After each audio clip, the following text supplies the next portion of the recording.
Bom, então é isso, né? Então ele fez o seu doutorado, né, na UFPB, sendo orientado pelo professor Cleto, né? Encerrou em 2019, né? Então é realmente um jovem doutor.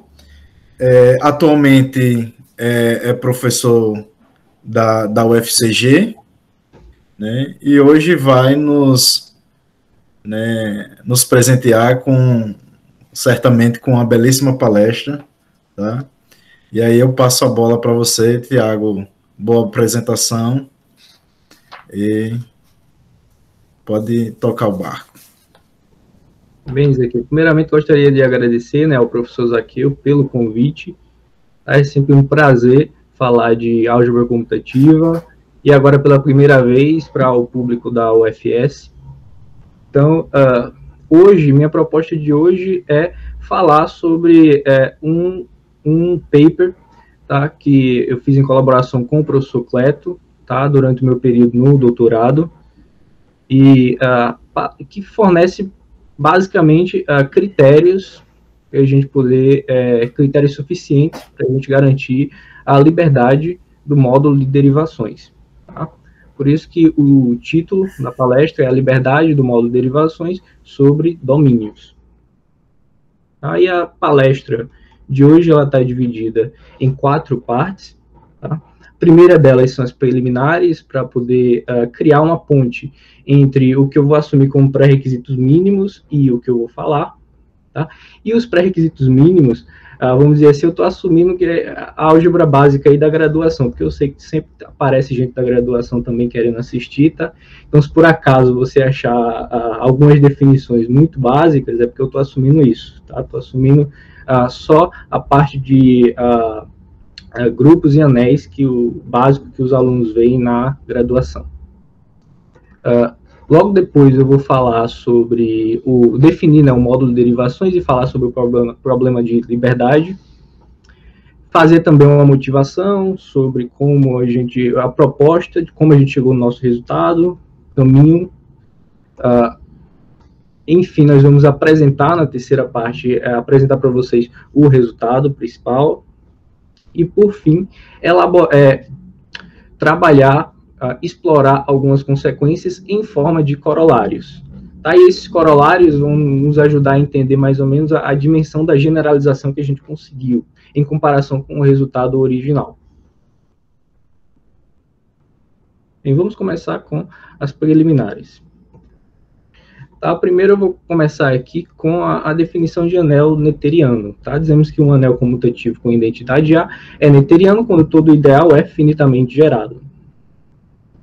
Um A módulo M, tá? Basicamente é um espaço vetorial sobre um anel. O que isso significa?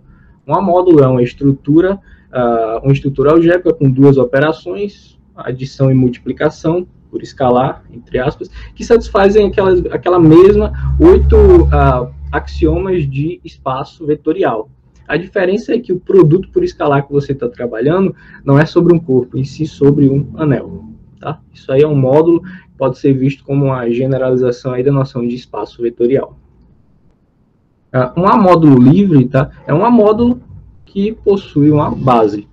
Tá? Então, é um conceito mais abstrato que um espaço vetorial, mas menos do que digamos que é um módulo com uma estrutura a mais, que é a de base. Um A módulo livre. Né? E outro conceito intimamente ligado ao conceito de módulo livre é o de módulo projetivo. Tá? Um módulo P, ele é dito projetivo quando ele é somando direto de um livre. Ou seja, quando o P ele é projetivo quando existe, por exemplo, um A módulo Q, e quando você faz a soma direta com o P, você obtém um A módulo livre. Tá? Então, esses conceitos aí eles estão ligados. Note que todo módulo livre é um projetivo, tá? Mas nem sempre o projetivo vai ser livre. Mas em certas classes de anéis, como os anéis locais, esses dois conceitos coincidem. Tá? Livre e projetivo é a mesma coisa sobre anéis locais. Tá? Então vamos dizer que esse aí é o ABC básico do que a gente pretende falar hoje. Tá? Uma vez apresentado para vocês esses conceitos básicos, eu quero estabelecer algumas convenções e notações. Tá? A primeira convenção, que é muito comum de você encontrar em trabalhos de álgebra comutativa, é a seguinte convenção: todo anel que a gente vai estar trabalhando vai ser comutativo, netteriano, com identidade. Tá? Então, toda vez que eu falar um anel, está assumido que ele tem essas três condições aí. E K, agora questão de notação, né? K para a gente vai denotar um anel. E o A vai denotar uma K-álgebra, tá? Via o homomorfismo psi, certo? Que vai de K em A. Tá? Então, esses três aqui, a primeira convenção e essas duas notações, nós vamos carregar elas até o fim da palestra. Tá? K, um anel, A, uma K-álgebra. Então, uma vez estabelecidas as convenções e as notações, agora a gente pode apresentar o principal objeto de estudo de hoje, tá? Que é o módulo de derivações. Então, para definir o módulo de derivações, preciso definir o que é uma derivação sobre um anel. Tá? Uma K-derivação de A, tá? É um mapa aditivo, delta, que vai de A em A, tal que delta de AB é igual a delta de B mais B delta de A, para todo A e B em A, no anel A. Tá? Essa primeira, esse item aí aqui, é conhecida como regra de Leibniz. E a segunda que a gente pede é que o delta ele se anule na imagem de psi. Tá? Isso é uma K-derivação. Tá? E esse conceito aqui é a generalização do conceito de derivação que você conhece do cálculo. Pegue, por exemplo, se você pegar psi como sendo o homomorfismo inclusão, mapa inclusão, e A como sendo o anel de polinômios, então o que é que você vai ter?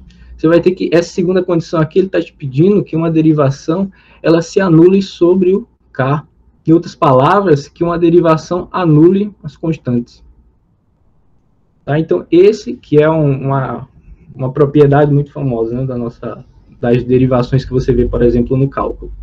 Tá? Então, esse conceito aqui seria o conceito de derivação para anéis. E uma vez que você sabe o que é uma K-derivação, você considera o conjunto formado por todas as K-derivações. O conjunto formado por todas as K-derivações, ele vai ser denotado dessa forma, der de A. Tá? Ele é um amódulo, e ele, a partir desse momento, nós vamos chamar de módulo de derivações de A. Tá? Então, esse é o objeto que a gente quer estudar. O problema da liberdade. Quando ele possui uma base, quando ele é um módulo livre. Tá? Esse carinha aqui. Então, por que esse problema aí, ele já vem sendo trabalhado há várias décadas, certo? Por pesquisadores em álgebra comutativa. Agora, por que esse problema tem sido trabalhado? Ele tem sido trabalhado principalmente no contexto clássico. Que contexto clássico é esse?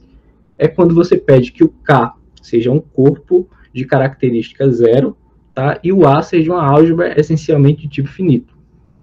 Tá? Nesse contexto, esse módulo aqui, o der de A, ele já foi trabalhado muito bem, já foi explorado bastante. Certo? Por quê? Duas coisas impulsionaram isso. Primeiro, ele tem uma forte conexão com a geometria algébrica.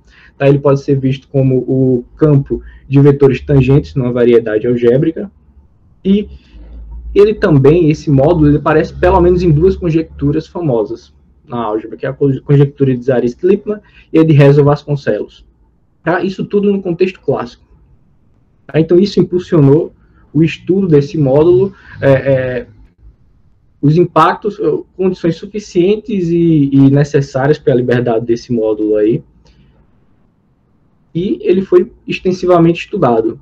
Agora, uma coisa que você nota quando você vai olhar a literatura sobre esse módulo aí, é que você vai notar que poucos trabalhos, de fato, saem desse contexto clássico. Eu vou repetir mais uma vez. K é um corpo de característica zero e A é uma álgebra essencialmente tipo finito. Tá? Poucos trabalhos realmente saem desse contexto.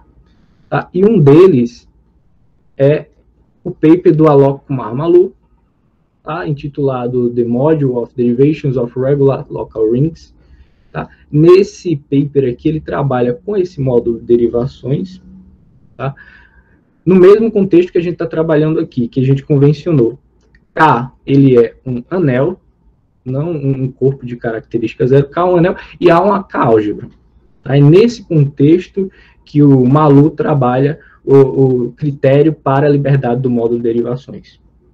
Aí o resultado principal desse paper aqui é o seguinte, ele diz o seguinte, ó, se A é um anel local regular, tal que o módulo de derivações é finitamente gerado, então, se a altura de um certo ideal for no máximo 2, isso implica que o módulo de derivações é livre como a módulo, ou seja, é um módulo livre.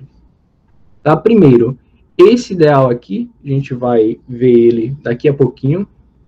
Tá? Se você não está familiarizado com a noção de altura, a gente também vai ver. Tá? Mas o que é que eu quero que você tire desse momento? Tá? É que o Malu ele forneceu com esse teorema aqui um critério, certo? Para obter um critério suficiente para obter a liberdade do módulo de derivações. Tá? Sobre anéis locais regulares. É isso que ele fornece, é esse que é o resultado central do paper dele. Então, qual é o pensamento natural quando a gente olha para, em termos de generalizações, né? Quando a gente olha para esse resultado aqui? Certo? Existem algumas coisas que você pode se perguntar sobre esse 2, sobre esse ideal, sobre essa altura, mas sobre o fato de ser local. Mas, pelo menos do meu ponto de vista, o que mais chama a atenção é essa hipótese aqui, ó, de regularidade. Tá? Pelo fato de já estar familiarizado em trabalhar com classes de anéis maiores, essa condição de regularidade aqui foi a que me chamou mais a atenção. Por quê? Veja só, a classe dos anéis regulares é uma classe bastante interessante, rica. Ela contém, por exemplo, o anel das séries de potências, os anéis de polinômios, certo? No contexto geral, de anéis regulares, né? Contém. Agora, quando você olha para a hierarquia dos anéis regulares no contexto local, então você compara com outras classes da seguinte forma: todo anel regular é uma interseção completa, que por sua vez é um anel Gorenstein, que também é um anel Cory-Macaulay. Agora, olhando por outra linha, todo anel regular é um domínio de fatoração única, que também é um domínio. Tá? Então, a classe dos anéis regulares, embora seja uma classe bastante interessante, quando você compara ela com outras classes de anéis, você acaba chegando à conclusão que ela, de fato, é uma classe pequena comparada a outras. Tá? Então, voltando para o resultado do Malu, a pergunta natural seria quais critérios a gente consegue obter, certo? Para uma classe maior, para garantir a liberdade do módulo de derivações para uma classe maior de anéis, certo? O Malu ele forneceu as condições sobre essa classe aqui regular. Então, será que é possível obter critérios para você poder identificar a liberdade do módulo de derivações em uma classe maior?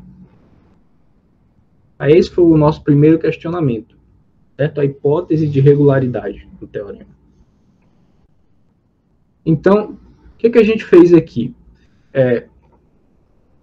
O primeiro resultado que a gente resolveu abordar foi uma versão mais simples do teorema. Em vez de atacar diretamente o teorema, no mesmo paper, o Malu também enuncia um lema. Seria uma versão mais simples do teorema. Ele diz o seguinte, ó, sobre um anel local regular de dimensão de cru no máximo 2, se o módulo de derivações é finitamente gerado, então ele é livre. Veja que o teorema ele implica nesse lema aqui. Ele é uma versão mais simples do teorema. Então, o que a gente viu? Esse é o resultado mais simples. Então, se a gente tem alguma chance de generalizar aquele teorema lá, o ideal seria atacar esse resultado mais simples, tentar generalizar esse resultado. Se a gente conseguir generalizar esse resultado aqui mais simples, então a gente tem alguma chance de melhorar o teorema. Essa foi a linha de raciocínio que a gente fez. Então, foi aqui que a gente abordou. E a pergunta que a gente se fez nesse teorema, nesse lema, foi a mesma que a gente se fez no teorema. Será que essa hipótese de regularidade pode ser enfraquecida nesse lema? Certo?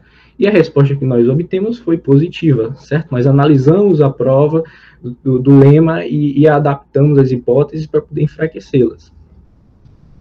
Então, para poder enunciar essa melhoria que nós obtemos, eu vou precisar de algumas definições. Há várias coisinhas aqui que eu acabei citando, tanto no teorema quanto no lema, são coisas que ainda não foram definidas, então, até agora foram enunciadas mais como uma motivação. A partir desse momento eu vou tentar definir mais algumas coisas, tá? Para quando a gente enunciar a nossa primeira melhoria, ficar realmente mais claro. Então, para isso, vamos enunciar aqui algumas definições. A primeira delas é a de dimensão projetiva. Veja que no início dessa palestra, nós definimos o que é um módulo projetivo. Agora, eu vou precisar, para definir a dimensão, vou precisar definir uma resolução projetiva. Então, a resolução projetiva de comprimento finito n de um módulo m é uma sequência exata, dessa forma, onde cada PI desse aqui é projetivo.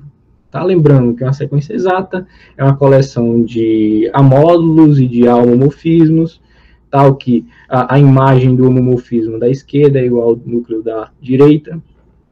Tá? Então, isso aí seria uma sequência exata. Certo? Então, uma sequência exata desse tipo é uma resolução projetiva do módulo M, tá? De comprimento finito. Tá? Todo módulo, certo, possui uma resolução projetiva, mas nem todo possui uma de comprimento finito. Certo? Para os que possuem uma resolução projetiva de comprimento finito, você vai olhar todas elas, vai pegar que tem o menor comprimento, certo? E esse menor comprimento vai ser a dimensão projetiva desse módulo. E para os que não têm resolução projetiva de comprimento finito, então a dimensão projetiva vai ser infinita. Então isso aí é a dimensão projetiva do módulo. Certo? É fácil você observar que a dimensão projetiva de um módulo é zero somente se ele é projetivo. Então, sendo projetivo, isso aí nos diz que a dimensão projetiva, o que é que ela mede? Ela mede o quão próximo ou quão distante o módulo está de ser projetivo. Uma vez estabelecida essa definição de dimensão projetiva, eu posso também definir um outro conceito que já foi citado aqui, que é de anel regular. Eu vou colocar como definição, mas na verdade é uma caracterização, mas vou colocar como uma definição porque é a que melhor se encaixa hoje aqui. Certo? Dizemos que um anel local A ele é regular quando a dimensão projetiva de qualquer módulo finitamente gerado for finita. Ou seja, sobre anéis regulares, todo módulo finitamente gerado tem dimensão projetiva finita. Isso aqui é uma caracterização, na verdade isso aqui é um teorema famoso, o teorema de Auslandet-Buchs-Balcerri, mas aqui a gente está colocando como uma definição porque é a que melhor se encaixa para os nossos propósitos de hoje. Então isso aí é um anel regular. Outro conceito que eu vou precisar para poder enunciar a nossa primeira melhoria é a noção de grade e profundidade. Para isso eu vou precisar falar de elemento regular e sequência regular. Então, dizemos que um elemento x do anel A é um elemento A regular se x vezes z igual a zero, implica que o z tem que ser zero, onde z é um elemento do anel. Em outras palavras, um elemento A regular é um não divisor de zero de A. Quando você pega uma lista agora de elementos, você diz que ele é uma sequência A regular, o x1, x2 até xn é uma sequência A regular se ele satisfaz duas condições. Se o primeiro elemento, se o x1 é A regular, se o segundo elemento, x2, é A sobre x1 regular, se o x3 é A sobre x1, x2 regular, de maneira geral, se o xi é A sobre x1, xi menos 1 regular. Onde isso aqui denota o ideal gerado por esses caras. E a segunda condição é que o ideal gerado por por essa lista de elementos seja próprio. Em outras palavras, que esse anel quociente seja diferente de zero. Isso aí é uma sequência regular. Então, uma vez que você tem a noção de sequência regular, você pode definir o grade de um ideal. Certo? Seja aí o ideal de A. Então, o grade de I, denotado dessa forma, grade de I, é o comprimento de uma sequência A regular maximal contida em I. Maximal em que sentido?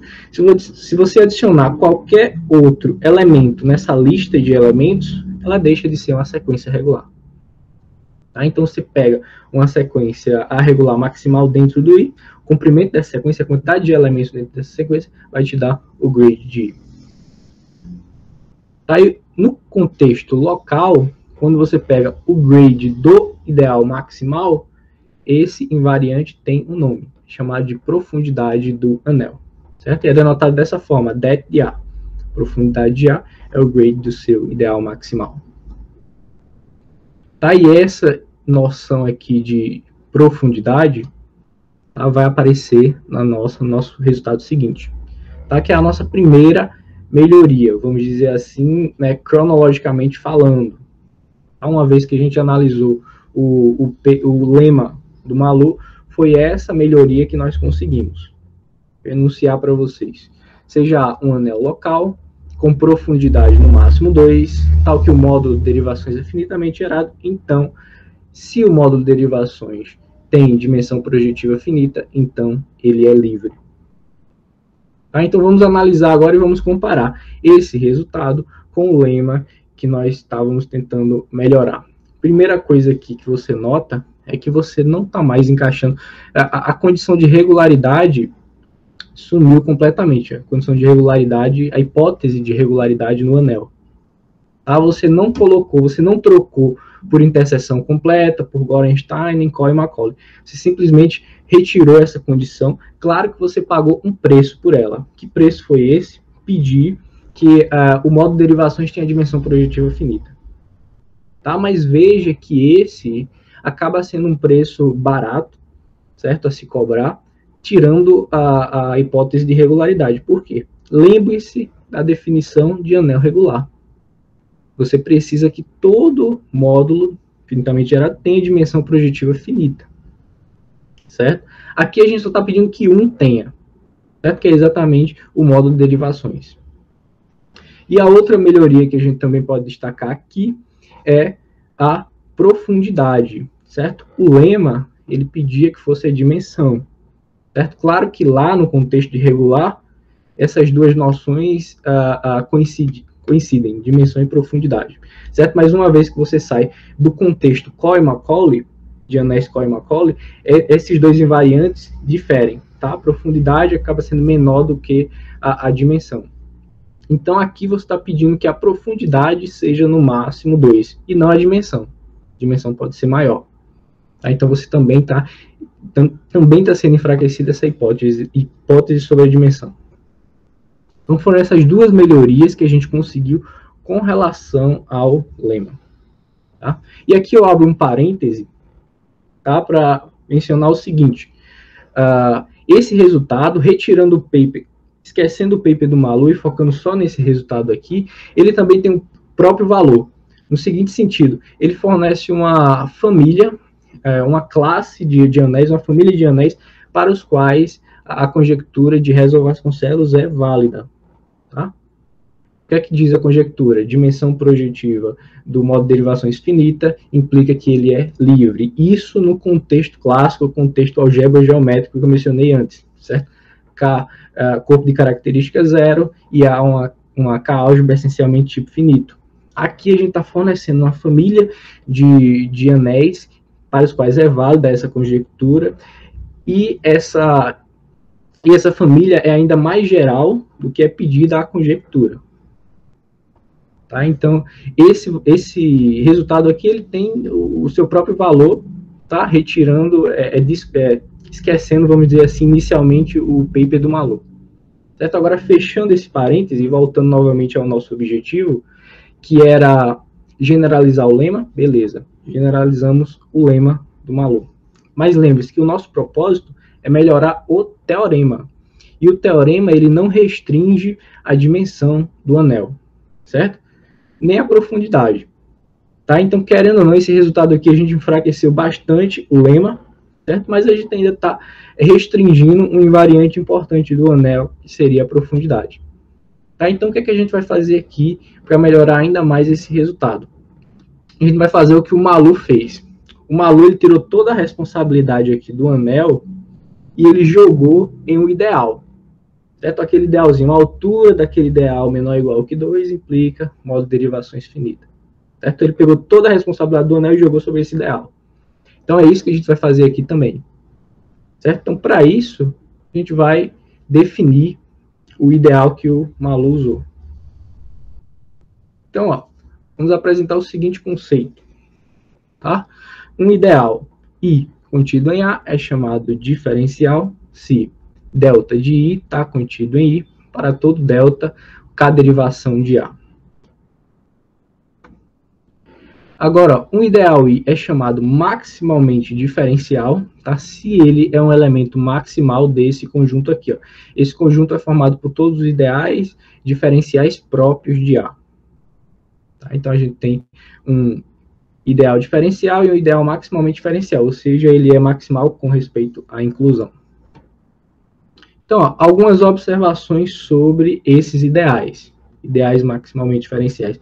Primeira coisa é que, pelo lema de Zorn, esse conjunto possui, o conjunto D possui elementos maximais, ou seja, os ideais maximalmente diferenciais existem.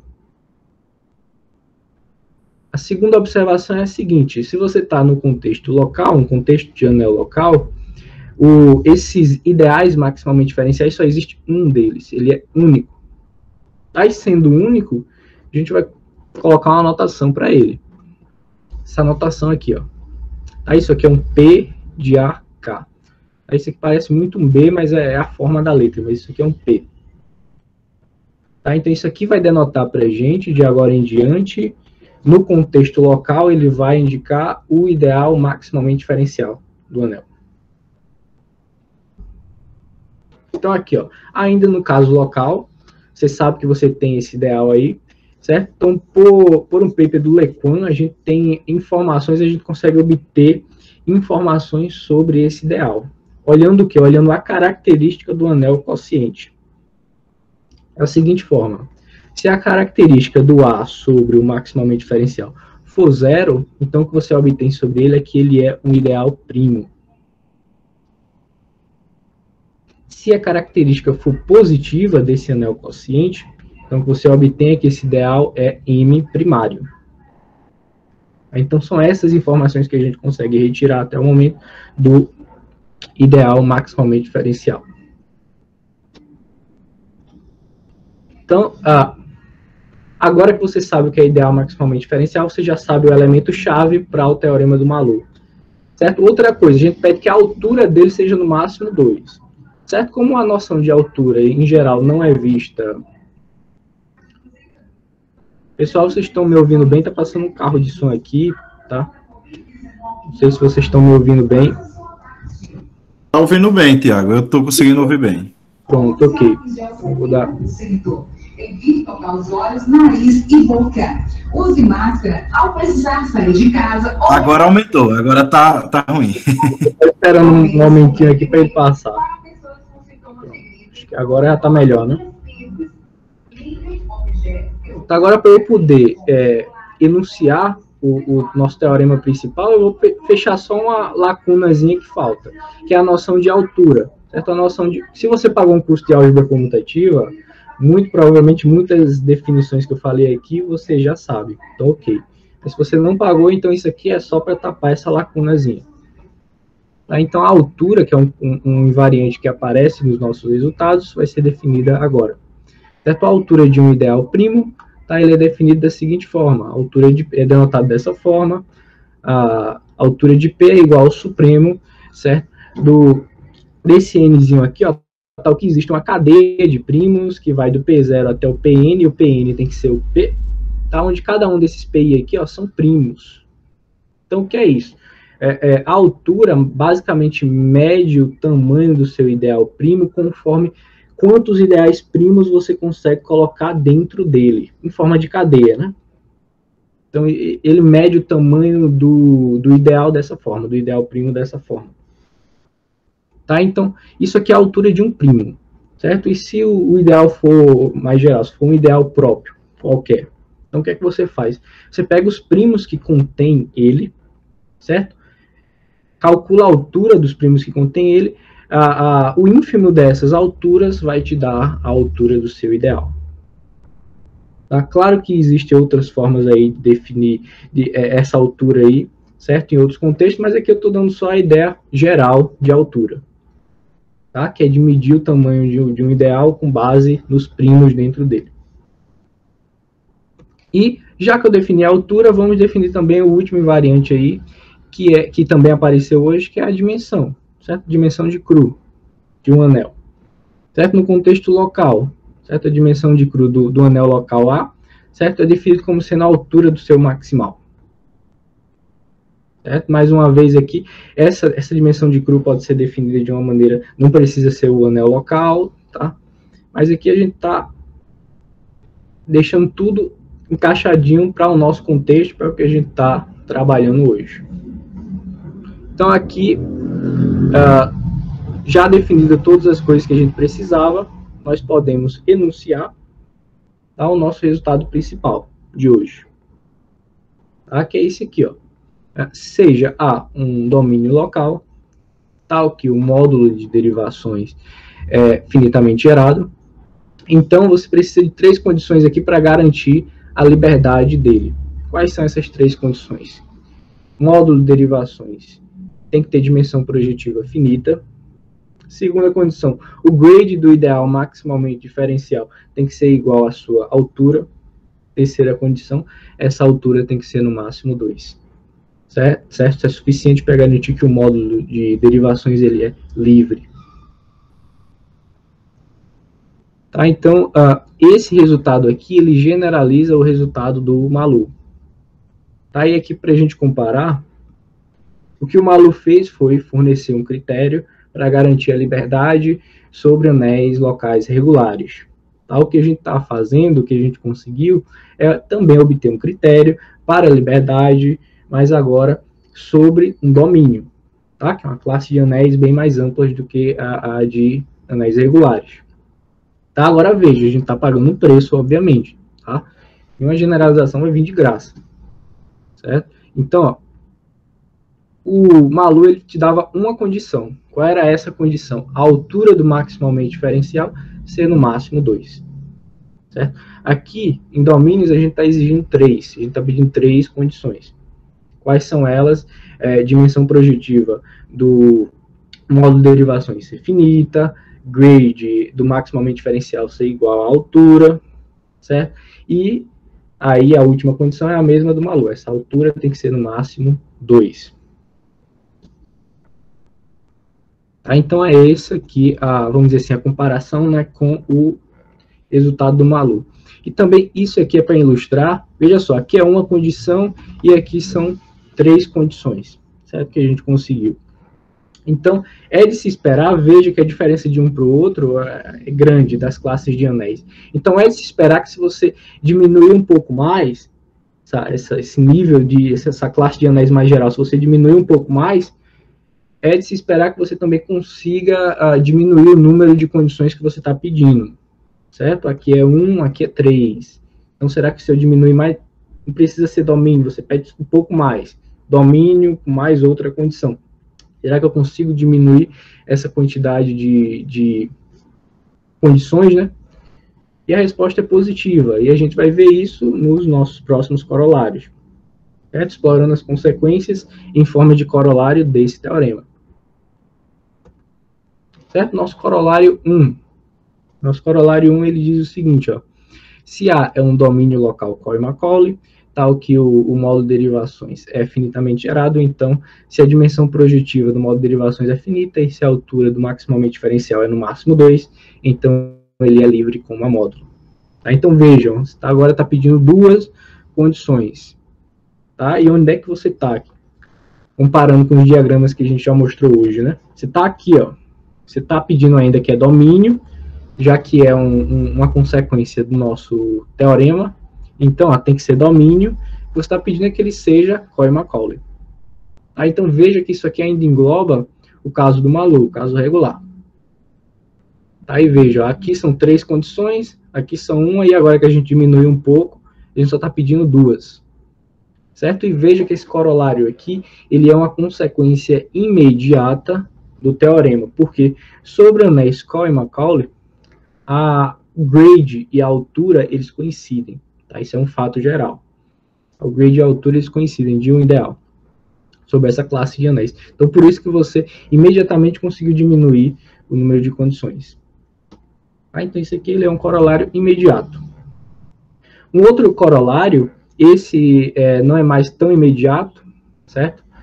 É o seguinte, ó, se o A é um domínio de fatoração único local, tal que o modo de derivações é finitamente gerado, então você também consegue reduzir para aquelas 3 condições para 2 condições, certo? Que são as mesmas do corolário 1, dimensão projetiva do modo de derivações finita, certo? E a altura do maximalmente diferencial no máximo 2. Isso é suficiente para garantir a liberdade, certo? Mais uma vez, vamos ver aqui o diagrama para você entender onde a gente está. A gente está aqui, a gente está diminuindo, ó. O teorema é enunciado para domínio, que a gente está fazendo, diminuindo mais um pouco, domínio de fatoração única, a vantagem que a gente está tendo, número menor de condições, para garantir a liberdade. Certo? Esse resultado, ele já não é tão imediato, certo? Mas a demonstração ela é simples. Tá? Então, com o propósito dessa palestra não ficar só exibindo o resultado para vocês, eu incluí a demonstração desse resultado, que vocês vão ver que é bastante simples, mas que vai ser legal para a gente conectar alguns conceitos que foram dados aqui hoje. Então, vamos ver aí a demonstração desse corolário 2. Então, para simplificar a nossa notação, eu vou chamar simplesmente de P, tá? O ideal maximalmente diferencial. E vou dividir aqui em 2 casos. Lembra do critério do Lequan? Você analisa a característica do quociente, com base na característica do quociente do A sobre P, você retira informações sobre o P. Se a característica do A sobre P ela é positiva, que é que você sabe que o P ele é M primário. Em outras palavras, o radical dele vai dar o maximal, certo? Então, a altura dele vai ser igual à altura do maximal, certo? Mas a gente sabe que a altura do maximal é o quê? A dimensão de cru do anel. O que é que a gente está pedindo? Que a altura do P seja no máximo 2. Em outras palavras, nesse caso aí, essa condição se converte a pedir que a dimensão do anel seja no máximo 2. Certo? Essa dimensão sendo no máximo 2, aí eu relembro a você nossa primeira melhoria de hoje, que foi enunciado como um corolário. Nossa primeira melhoria de hoje diz que se você está nesse contexto de um anel com profundidade no máximo 2, em particular se a dimensão for no máximo 2, a profundidade também, que a profundidade é menor ou igual que a dimensão, então a nossa primeira melhoria garante que o módulo de derivações ele é livre. Certo? Isso com base no nosso primeiro corolário. Não o corolário 1, mas o primeiro corolário que foi enunciado hoje aqui. Certo? Então, esse caso aqui, ele segue imediatamente do que já foi dito anteriormente. Então, o caso interessante para a gente é o caso em que a característica do quociente é 0. Certo? Porque o mesmo critériozinho do Lequan, ele diz que quando essa característica é 0, o ideal é primo. Certo? E aí você já não tem mais tanto domínio sobre a altura dele para conseguir imediatamente uma conexão com a dimensão do anel. Então, para isso, o que a gente vai fazer? A hipótese que a gente tem é que a altura dele é no máximo 2. Então, vamos quebrar aqui esse caso em mais 2 subcasos. Se a altura for no máximo 1, eu lembro para você que a gente está trabalhando num domínio de fatoração único, em particular você está trabalhando sobre um domínio. Tá? Então, qualquer elemento que você pegar não nulo dentro do P, ele vai servir como um elemento regular, em particular como uma sequência regular de comprimento 1. Então, isso aí vai implicar que o grade sempre vai coincidir com a altura. Tá? Esse caso aqui, ele é imediato se você está assumindo que a altura é no máximo 1. Então, segue imediatamente isso aqui, porque você está trabalhando sobre um domínio. Certo? Então, tendo essa igualdade aqui, você conseguiu a condição que faltava para poder aplicar o teorema. Certo? Que é o quê? Grade igual a altura. Uma vez que você tem as 3 condições agora, você pode aplicar o teorema e obter o resultado. Mas aí fica restando mais um subcaso. Que subcaso é esse? A altura do P igual a 2. Certo? Se a altura do P ele é igual a 2, lembrando que o P é um ideal primo, então você consegue um outro primo dentro dele, contido nele, que tem a altura 1. Esse primo eu vou chamar de Q. E agora a gente vai usar de fato a nossa hipótese. Nossa hipótese é que o A é um domínio de fatoração única. Sendo um domínio de fatoração única e tendo um ideal de altura 1, quer dizer que ele vai ser principal, ou seja, gerado por um único elemento. Tá? Você pode consultar, por exemplo, esse resultado no livro do Matsumura. Tá? Ou seja, você tem um primo de altura 1. Ele vai ser, sobre um domínio de fatoração único, ele vai ser um ideal gerado por um único elemento. Esse único elemento eu estou chamando de X. Então, o que é que você vai fazer agora? Você vai pegar um outro elemento, Y, que esteja no P e que não esteja no gerado por X, que é o quê? Tá? Esse elemento é fácil você ver, ele é um número divisor de zero do quociente A pelo gerado por X. Então, ó, qual é a conclusão aqui? Que a lista formada pelo X e pelo Y, tá? Ele vai formar uma sequência A regular, tá? Contida no P.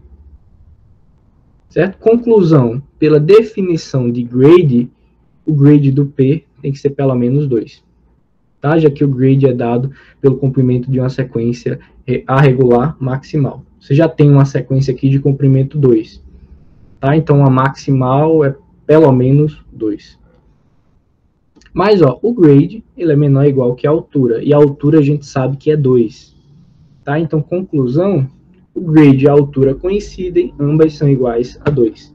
Certo? Mais uma vez, agora você tem as 3 condições satisfeitas, então você pode aplicar o teorema anterior, o teorema principal, e obter a liberdade do módulo de derivações. Isso conclui a demonstração do corolário 2. Agora, como corolário 3, tá, eu gostaria de enunciar novamente tá, o teorema do Maloo, que foi enunciado no início dessa palestra, mais como motivação, mas naquele momento a gente não tinha definido que era um anel regular, não sabia quem era esse ideal maximamente diferencial, nem sabia o que era a altura. Tá? Claro, assumindo os pré-requisitos básicos, você não sabia esses 3 conceitos. Agora, a gente pode enunciar o teorema de Maloo, sabendo plenamente toda linha por linha o que está sendo dito aqui, tá? E enunciando ele como um corolário. Certo? Por quê? Nosso propósito aqui, tá, é entender a dimensão da generalização que nós conseguimos, tá? Comparando ele com o teorema e ele com os outros corolários que foram enunciados antes dele. Só para reforçar aqui o que é que o teorema do Maloo diz, se você está com um anel local regular, tal que o módulo de derivações é finitamente gerado, então se a altura do maximalmente diferencial é no máximo 2, então o módulo de derivações é livre. Tá, ou seja, o que o teorema do Maloo fornece é uma condição suficiente para a liberdade do módulo de derivações sobre anéis regulares. Para fechar a palestra de hoje, eu gostaria de comparar esses resultados. Tá? Obviamente, o teorema ele implica no seu corolário 1 e corolário 2, e também implica no teorema do Maloo, que é o corolário 3, mas você prestou atenção nas hipóteses que a gente mostrou no corolário 1 e no corolário 2, eles implicam independentemente no teorema do Maloo, o corolário 3. Por quê? Porque ó, todo anel regular, que é no teorema do Maloo, todo anel regular, anel local regular, é um domínio, tá? E é Cohen-Macaulay. Tá? Então, o corolário 1 implica nele. Novamente aqui, corolário 2. Todo anel regular é um domínio de fatoração única. Tá? Então, o corolário 2 também vai implicar no teorema do Maloo. Então, isso aqui é só para deixar claro o impacto do nosso resultado no sentido de generalizar o teorema do Maloo. A gente conseguiu generalizar ele de forma que ele obtém 2 corolários, nós obtemos 2 corolários que, independentemente, recuperam, implicam no resultado que a gente queria generalizar, tá? Que é o teorema do Maloo. Então, se você ficou interessado, tá, no assunto, quiser conhecer um pouco mais, quiser se aprofundar nas demonstrações desses resultados que foram expostos aqui, tá, eu recomendo que você dê uma olhada no nosso paper, tá? Como eu falei antes, em colaboração com o professor Cleto, tá? Tá aqui o título dele, você consegue achar, tá? Um paper de 2019, Aí os outros materiais que foram citados hoje aqui foram mais 3. Tá? O paper do Lequan, que fornece aquele critério, né, para você poder classificar o ideal maximamente diferencial. Tá? Aqui é o paper do Maluk, que já foi citado dentro da palestra. Tá? E o Matsumura, o livro do Matsumura, que também foi citado na demonstração do corolário 2. Tá? Então, com isso, pessoal, eu encerro o que eu gostaria de dizer hoje para vocês. Espero que vocês tenham gostado. É isso. Muito obrigado pela atenção.